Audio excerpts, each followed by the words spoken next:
نواز کے خلاف ٹویٹ کرنے پر پی سی بی کی جانب سے فاسٹ بولر نسیم شاہ کے خلاف جو ایکشن لیا گیا ہے، پی سی بی کا نسیم شاہ کے خلاف جو فیصلہ سامنے آیا ہے، یہ خبر اور اس خبر کی جو تفصیلات ہیں وہ آپ ناظرین تک پہنچ چکی ہیں۔ لیکن اصل کہانی کیا ہے؟ نسیم شاہ کروڑوں روپے دے کر پابندی سے کیسے بچ نکلے؟ جو ایکسپلینیشن نسیم شاہ نے ایکس پہ کی تھی، اس وضاحت کے بعد شوکاس نوٹس پہ نسیم شاہ نے پی سی بی کو کیا جواب جمع کروایا ہے، اور اس جواب میں انکشاف کیا کیا گیا ہے، نسیم شاہ نے یو ٹرن کیا لیا ہے، اور نسیم شاہ نے عبرت ناک اعتراف کیا کیا ہے۔ ناظرین، ان تفصیلات سے اپنے ویڈیو لاگ کا آغاز کریں گے اور پھر آپ دیکھنے والوں کو یہ بھی بتائیں گے جو پی ایس ایل میں بال ٹیمپرنگ کا ڈرامہ ہوا ہے، دو کرکٹرز نے جو ملبہ ہے وہ فخر زمان پہ کیسے ڈال دیا ہے، اس کہانی کی تفصیلات بھی آپ کی خدمت میں پیش کریں گے۔ اور پھر ایران نے ایک تیر سے جو دو شکار کیے ہیں، جو ایران نے دنیا کو دنگ کر کے رکھ دیا ہے۔ صدر ٹرمپ کیا کہتے ہیں؟ صدر ٹرمپ جو ہے، ان کی بھکلاہٹ کہہ لیں یا شکست کا خوف کہہ لیں، اب صدر ٹرمپ کی طرف سے جو بیان دیا گیا ہے وہ بیان ایکچولی ہے کیا؟ وہ بیان جو ہے وہ امریکہ کی کامیابی کی عکاسی کرتا ہے یا امریکن صدر جو ٹرمپ ہیں ان کی فرسٹریشن کی عکاسی کرتا ہے؟ تو یہ پروگرام خبروں کی جو تفصیلات ہیں وہ آپ کی خدمت میں پیش کرنے سے پہلے آپ سے درخواست کے چینل کو سبسکرائب کر لیں، بیل آئیکن کا بٹن پریس کریں، ویڈیو پسند آئے تو اسے لائک اور شیئر ضرور کیجیے گا۔ پہلے بات کرتے ہیں نسیم شاہ کی۔ پس منظر بہت سارے ناظرین کو معلوم ہے، لیکن جو آج دیکھنے والے ہمارے اس چینل، ہمارے اس ولاگ کو جوائن کر رہے ہیں، جو نسیم شاہ کے خلاف شوکاس نوٹس پی سی بی نے جاری کیا، اس کا مختصر سا پس منظر ان کی آسانی کے لیے، خبر کو سمجھنے کے لیے بیان کر دیتے ہیں۔ ناظرین، نسیم شاہ کی جانب سے جب پی ایس ایل کا افتتاح ہوا، مریم نواز کو بطور چیف گیسٹ بلایا گیا، تو نسیم شاہ کے ایکس اکاؤنٹ سے مریم نواز کے خلاف ٹویٹ کیا گیا۔ یہ ٹویٹ کرنے کے بعد نسیم شاہ کا یہ جو ٹویٹ تھا اس کو ڈیلیٹ کر دیا گیا اور ایک نیا ٹویٹ جاری کیا گیا جس میں یہ کہا گیا کہ نسیم شاہ کا اکاؤنٹ ہیک کر لیا گیا تھا، جسے دوبارہ کامیابی کے ساتھ ریکور کر لیا گیا ہے۔ لیکن نسیم شاہ کی یہ وضاحت پی سی بی نے ایکسیپٹ نہیں کی، انہیں شوکاس نوٹس پی سی بی کی جانب سے جاری کیا گیا اور ان سے جواب مانگا گیا تحریری طور پہ۔ اب آپ دیکھیں کہ جو شوکاس نوٹس پی سی بی کے تھا اس پر جو خبر سامنے آئی ہے کہ 2 کروڑ کا جرمانہ پی سی بی نے نسیم شاہ پہ کر دیا ہے۔ ڈسپلنری جو کمیٹی تھی اس کی فائنڈنگ کے اوپر یہ اناؤنسمنٹ جو ہے پی سی بی کی جانب سے کی گئی۔ اب اس میں حقیقت کیا ہے؟ حقیقت ناظرین یہ ہے کہ جو پی سی بی کی جانب سے نسیم شاہ کو وقت دیا گیا تھا تحریری جواب شوکاس نوٹس پر جمع کروانے کا، ابھی کافی وقت باقی تھا، لیکن نسیم شاہ نے چونکہ یہ کنٹروورسی ہر گزرتے دن کے ساتھ کمپلیکیٹڈ ہوتی جا رہی تھی، نسیم شاہ نے بغیر کوئی وقت لیے پی سی بی کو اپنا تحریری جواب جمع کرا دیا۔ حالانکہ وہ وقت لے سکتے تھے، ان کے پاس وقت تھا سوچ بچار کرنے کا، لیکن زیادہ سوچا نہیں نسیم شاہ نے اور اپنا تحریر جواب جو پی سی بی میں داخل کیا اس میں نسیم شاہ نے غیر مشروط معافی مانگ لی۔ اب یہ غیر مشروط معافی نسیم شاہ نے ایکس پہ نہیں مانگی، پی سی بی کو تحریری جواب میں مانگی، اور ہم اپنے پچھلے 2 ولاگز میں بات کر چکے تھے کہ نسیم شاہ نے جو وضاحت دی ہے وہ قابل قبول نہیں ہے۔ نسیم شاہ نے اگر نیک نیتی کا اظہار کرنا تھا تو وہ معذرت کر لیتے، وہ کہتے کہ ان کے سوشل میڈیا مینیجر کی طرف سے، سوشل میڈیا ہینڈلر کی طرف سے سب کچھ کیا گیا ہے۔ اب تحریری جواب میں سارا مدعا، سارا ملبہ جو ہے وہ سوشل میڈیا ہینڈلر پہ ڈال دیا گیا ہے، سوشل میڈیا کے مینیجر پہ نسیم شاہ نے ڈال دیا ہے، اور ان کی اس وضاحت کو ایکسیپٹ تو کیا گیا لیکن 2 کروڑ کا جرمانہ لگایا گیا ہے نسیم شاہ پہ۔ لیکن اپنی غلطی کا اعتراف کر کے غیر مشروط معافی مانگ کے نسیم شاہ پابندی سے بچ گئے ہیں۔ ابھی جو 2 کروڑ کا جرمانہ ہے، اس سے متعلق بھی ماضی کی اگر ہم مثالیں سامنے رکھیں تو کئی کرکٹرز کو جرمانہ ہوا، لیکن وہ جرمانہ ادا کیے بغیر ہی معاملہ طے پا گئے۔ پہلے جرمانے کا فیصلہ آیا، لیکن بعد میں جو سپورٹس بیٹ رپورٹر بتاتے ہیں کہ وہ جرمانہ ادا نہیں ہوا۔ یہاں پہ کہتے ہیں کہ چونکہ معاملہ سنگین ہے، ہو سکتا ہے کہ نسیم شاہ کو یہ جرمانہ ادا کرنا پڑے، لیکن اس جرمانے کے عوض، اس سزا کے عوض جو پابندی کی تلوار ان کے سر پہ لٹک رہی تھی، اس پابندی کی سزا سے بچ گئے۔ یہ ناظرین ٹوٹل کل کہانی ہے. لیکن پی سی بی نے فردر ایکشن یہ لیا ہے کہ جو مینیجر ہیں سوشل میڈیا کے نسیم شاہ کے، جو کہ ماضی کے قصہ پارینہ بن چکے ہیں، اپنے جواب میں نسیم شاہ نے کہا کہ میں نے اپنا ایڈوائزر سوشل میڈیا کا اس کو بھی ہٹا دیا ہے، ریموو کر دیا اس کے عہدے سے. اور پی سی بی نے فردر ایکشن لیتے ہوئے سوشل میڈیا ایڈوائزر نسیم شاہ کے اسے بلیک لسٹ کر دیا پی سی بی کے لیے کہ آئندہ وہ کسی کرکٹر کے ساتھ اٹیچ نہیں ہوگا. یہ ناظرین کل کہانی ہے. لیکن رات پی ایس ایل میں جو ایک نئی کہانی سامنے آئی، ایک نئی کنٹروورسی نے جو جنم لیا کہ لاہور قلندر کا جو کراچی کنگز کے ساتھ میچ تھا جس میں بال ٹیمپرنگ کا الزام لگا لاہور قلندر پہ، اس میں 3 کرکٹر سامنے آئے. ایک مستفیض الرحمان تھے جو کہ اوور کر رہے تھے، اوور کا اختتام ہوا تھا. پھر ساتھ میں نسیم شاہ تھے، فخر زمان دیکھے گئے. اب فخر زمان کو تو پی سی بی نے فوری طور پہ کیٹیگری 3 کے تحت چارج کر دیا، کیونکہ جو ویڈیو سامنے آئی اس میں بال جو ہے فخر زمان کے ہاتھ میں ہے اور وہ بال امپائر ان سے واپس لے لیتے ہیں. اور بال واپس لینے کے بعد 5 رنز کا نہ صرف لاہور قلندر کو پینلٹی ہوتی ہے، بلکہ جو 14 رن چاہیے ہوتے ہیں میچ جیتنے کے لیے کراچی کنگز کو، وہ پینلٹی لگنے کے بعد کم ہو کے 9 رہ جاتے ہیں. اور حارث رؤف کے پہلی 3 بالوں پہ وہ 9 رنز بھی بن جاتے ہیں. ماشاءاللہ ویسے ہم نے یہ دیکھا ہے کہ حارث رؤف بھی ماشاءاللہ ہمارے فاسٹ بالر ہیں، سٹار فاسٹ بالر ہیں. جب کبھی بھی میچ بچانے کی باری آئی ہے، آخری اوور نسیم شاہ کو اپنا حارث رؤف کو ملا ہے. مجھے نہیں یاد کوئی میچ جو ہے وہ حارث رؤف نے جتوایا ہو. ایک میچ انگلینڈ میں جتوایا تھا T20 کا، لیکن اس میں 17-18 رنز تھے اور وہ بھی انگلینڈ کے بیٹسمین اپنی غلطی سے چیس نہیں کر پائے تھے، ورنہ حارث رؤف نے کوئی کسر باقی نہیں رکھی تھی اس 18 سکور کے چیس ہونے میں. تو کل بھی انہوں نے 9 رنز بنوا دیے.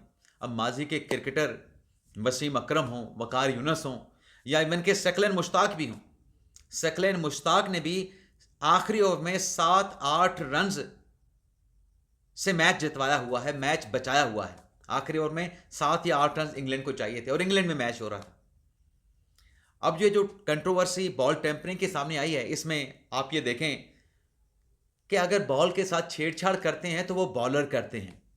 بیٹسمین کا کام رنز بنانا ہوتا ہے، بیٹسمین کا کام سکور بورڈ پہ ایک ٹارگٹ بنانا ہوتا ہے، ٹارگٹ دینا ہوتا ہے.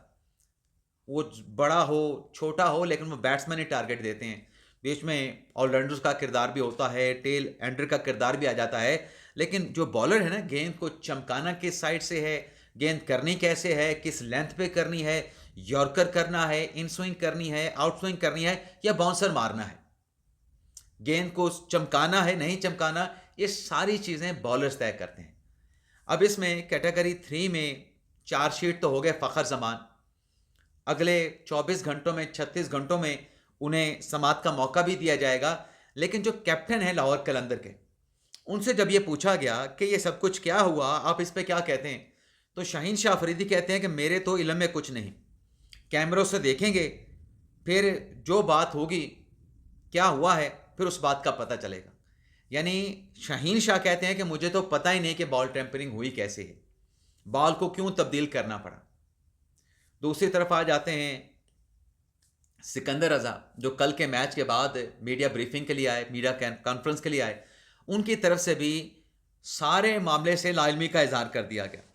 سکندر رضا کہتے ہیں کہ میں تو یہ بتانے سے قاصر ہوں یہ سب کچھ کیسے ہوا، بال کو کیوں تبدیل کیا گیا. اور فخر زمان سے جب پوچھا گیا تو فخر زمان نے جو ان پہ چارج لگا اس چارج کی جو صحت ہے اسے انکار کر دیا. اب جیسے میں نے کہا کہ بالرز کو پتہ ہے، نہیں ایسا ہو نہیں سکتا کہ بالرز کو پتہ نہ ہو. اب کیپٹن لاہور قلندر کے بالر ہیں شاہین شاہ افریدی، وہ بھی کہتے ہیں کہ نہیں مجھے نہیں پتہ. پھر سکندر رضا بھی اوور کرتے ہیں، وہ کہتے ہیں مجھے نہیں پتہ، میں قاصر ہوں، میرے علم میں کچھ نہیں. تو ملبہ سارا فخر زمان پہ جا رہا ہے کہ ٹیمپرنگ انہوں نے کی. اب دیکھتے ہیں اب فخر زمان کے معاملے پہ پی سی بی کیا فیصلہ کرتا ہے، یا جو کمیٹی بنی ہے متعلقہ وہ کمیٹی کیا فیصلہ کرتی ہے سنوائی کرنے کے بعد، سماعت کرنے کے بعد. اب ناظرین آ جاتے ہیں ایران اسرائیل امریکہ جنگ کی بات کر لیتے ہیں. سب سے پہلے تو ناظرین آپ یہ دیکھیں کہ اسپین کی طرف سے جو امریکہ کے جنگی جہاز ہیں ان کے لیے اپنی فضائی حدود بھی اسپین نے بند کر دی. اب اسپین کا کہنا ہے کہ نہ تو ہم نے امریکہ کو اپنے اڈے دینے ہیں، نہ ہی ہم نے امریکہ کو ان کے جو فائٹر جیٹ ہیں انہیں اپنی فضائی حدود استعمال کرنے دیں گے. جبکہ کویت کے واٹر سینیٹیشن پلانٹ پہ جو حملہ ہوا، اس حملے کو ایران نے، اس حملے کی جو ذمہ داری ہے ایران نے اسرائیل پہ ڈال دی ہے.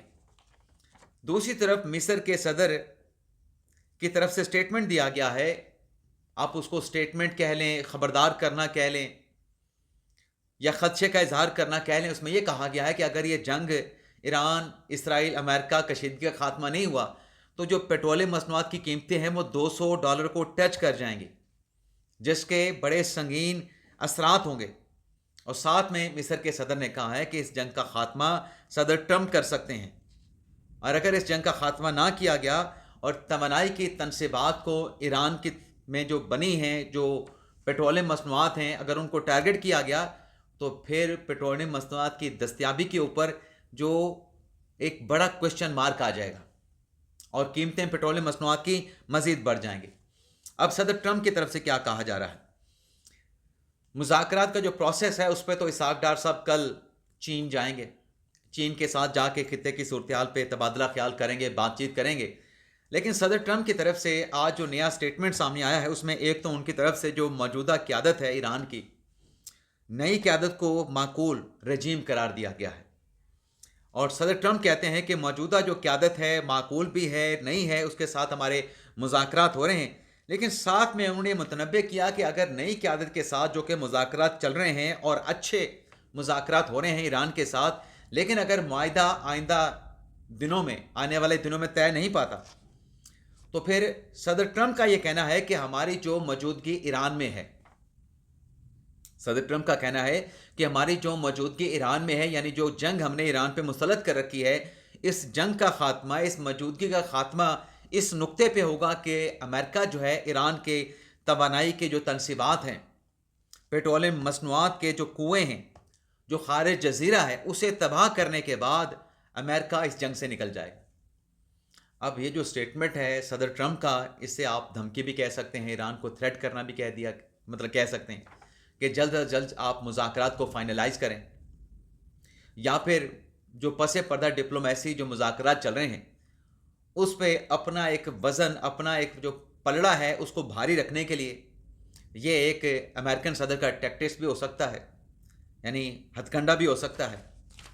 لیکن سوال یہ ہے کہ اگر ایسا ایران کرتا ہے، امریکہ کرتا ہے کہ مذاکرات میں طے ہونے میں، نشست ہونے میں، بیٹھک ہونے میں کچھ وقت لگ جاتا ہے اور معاہدہ طے پانے میں بھی کچھ وقت اور مزید لگ جاتا ہے، تو اگر ایران کی توانائی کی تنصیبات کو، تیل کے کنوؤں کو اور جزیرہ خارج کو اگر ٹارگٹ کر کے ایران اس سارے معاملے سے جنگ سے نکل جاتا ہے تو کیا اسے امریکہ کی کامیابی کہا جائے گا؟